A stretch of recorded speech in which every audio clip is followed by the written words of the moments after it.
Dans la mémoire des hommes, Babel s'élève comme une cicatrice dans le ciel.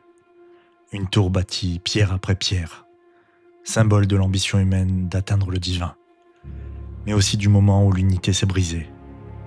Les hommes parlaient alors une seule langue. Ils voulaient se faire un nom, bâtir un monument qui défierait les dieux.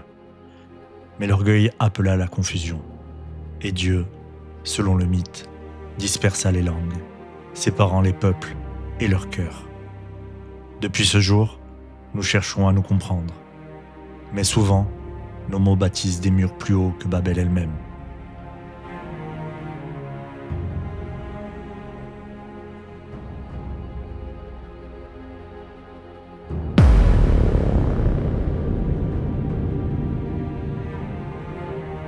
Babel n'est pas seulement une tour, c'est un rêve collectif, celui de l'humanité unie parlant d'une seule voix, une voix créatrice, puissante, presque divine. Mais dans ce rêve s'est glissée une ombre, celle de l'orgueil. L'homme a voulu égaler le ciel, oublier son humilité et la nature même du langage, relier. Ainsi Babel symbolise ce moment où la communication perd son essence sacrée. Le mot qui devait être un pont devient arme, le dialogue qui devait unir devient domination. À chaque époque, l'homme rebâtit Babel, dans les empires, les idéologies et les technologies, à chaque fois qu'il veut imposer un seul discours au monde.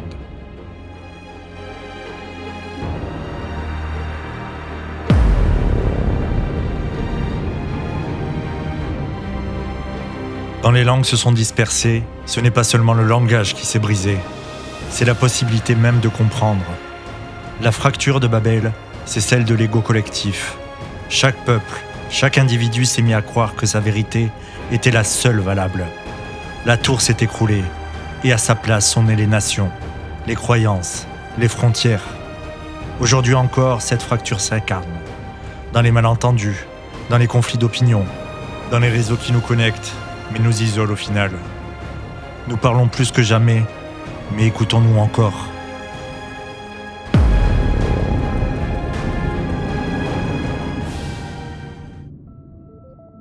Notre Babel contemporaine s'appelle Internet. Une tour numérique où chaque voix cherche à s'élever plus haute que les autres, où la cacophonie du monde remplace le silence du sens. Nous avons recréé le même mythe, un langage mondial, instantané mais déchiré entre les algorithmes, les croyances et les guerres d'opinion. Et pourtant, au milieu de ce chaos, une autre voix existe. Non pas celle de la domination, mais celle de la résonance. Quand le langage devient vibration, émotion, regard, geste, alors la communication retrouve son essence sacrée, l'unité.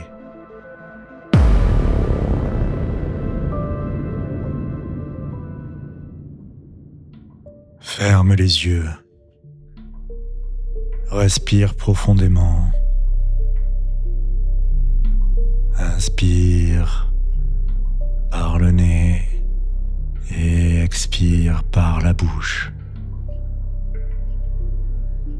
Inspire par le nez, expire par la bouche. Une dernière fois, inspire par le nez et expire par la bouche.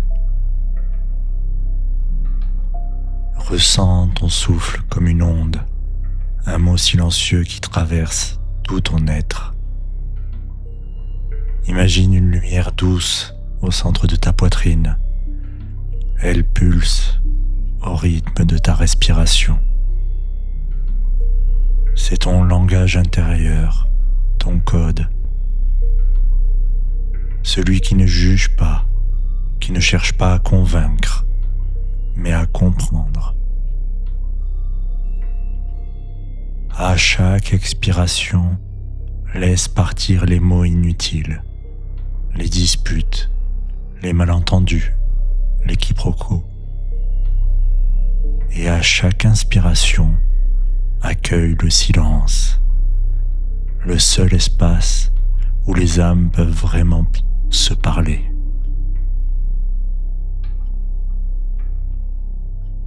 Expire les mots inutiles.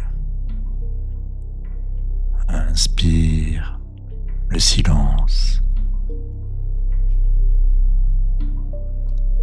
Ressens-toi comme un fil parmi d'autres, reliant les êtres, les cœurs et le monde. Prends quelques instants pour ressentir cette unité et quand tu seras prêt, tu pourras réouvrir les yeux.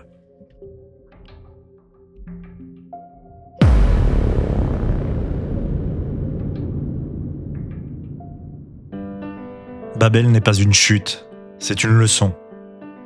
Une invitation à redécouvrir un langage universel, celui du cœur, du symbole et du souffle. Chaque fois que nous écoutons vraiment, nous reconstruisons Babel, non plus vers le ciel, mais vers l'intérieur de nous. Dans le prochain épisode, nous poursuivrons cette quête de reliance avec l'Exode, la quête de liberté collective.